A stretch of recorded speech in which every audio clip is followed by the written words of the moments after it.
All right, so here is the chapter 9 vocabulary list. And so let's get started. Your first word is aurus auris, okay?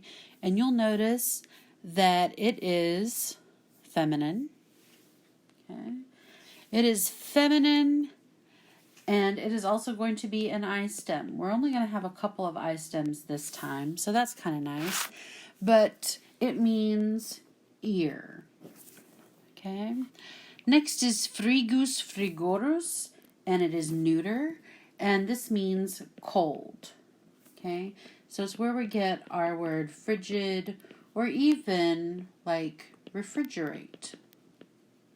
Okay. Next is going to be genus generis. It is neuter, and it means type or kind.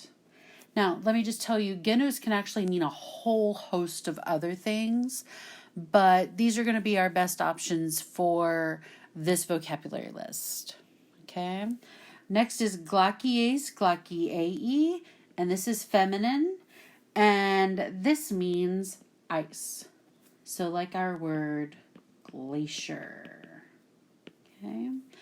Itinerus is neuter, and it means road or trip. So like when you're going somewhere on a trip, you might have, if I can spell it correctly, an itinerary. And an itinerary tells you all the things that you're going to do on your trip. Okay. Next is nix nivis, and it is feminine, and it means snow. And we have one more noun, onus onerus. It is neuter, and this means weight or burden. Okay? Now, this word actually comes straight into Latin. So if you hear someone saying, oh, the onus is on someone else, that means it's someone else's burden. Okay?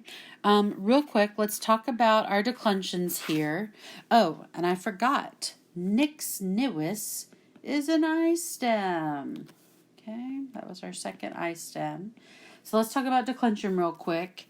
Auris, hopefully you remember, is third masculine feminine. Frigus is going to be third neuter. Genus, also third neuter. Glacies is going to be fifth masculine or feminine, okay? And really, we can just call it fifth declension since there's not a neuter, but you can put fifth masculine, feminine. Iter is also third neuter. We had quite a few third neuters this time. Nix nivis is third masculine, feminine. And then onus, one more third neuter, okay? So, let's keep going. Here are some adjectives, and I'm sorry, Doug is taking up more and more of my space, so I'm having to rearrange. Next, we have dissimilis, dissimile, and so this means dissimilar. And I want to make sure I spell it correctly because I feel like I'm going to misspell it every time. Next is facilis, facile, which means easy.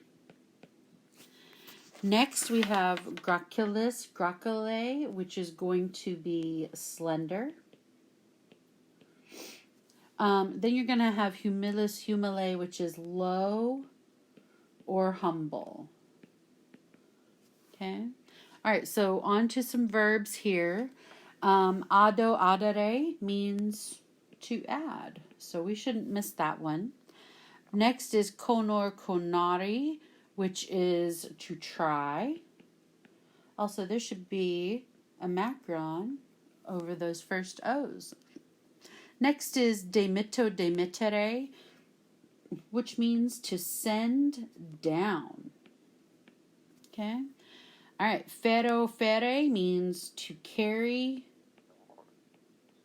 or bear. But remember, I taught you that it means bring. Okay? Fio, fieri is to be made, to become, and I'm going to run out of space here, so I'm going to say impersonally to happen. Okay. All right, next is labor labi, which means to slide, slip, or glide down. Okay. So, this is where we get our word lapse, like a lapse in judgment. Okay. It means that you let your judgment slip. Next is moderor moderari, which is to manage, direct, or guide. Okay, and this is where we get our word moderate.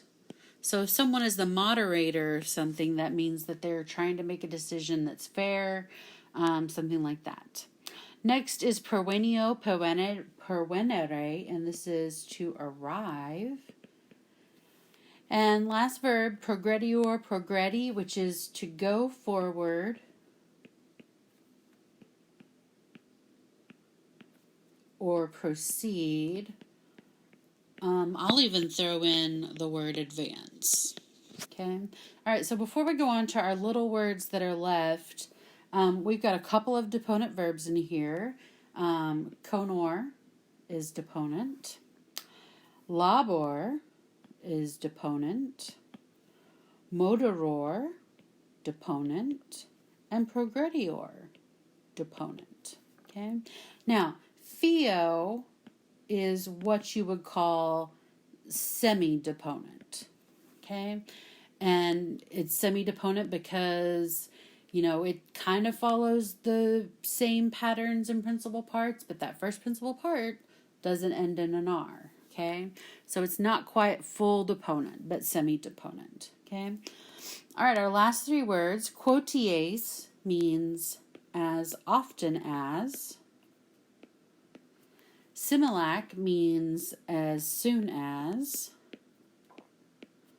And this is where we get our word simultaneously. Okay? Because it is related to just simul. Okay? And then we have a little phrase, animum demitto, which means to let my spirit sink, or to become dejected. Okay. So here it is, my email address, in case you need me. Okay. Let me know. What can I do to help you? Hopefully we'll be together again soon. Know that I miss you guys, and I look forward to us being able to be in the same room again. Bye.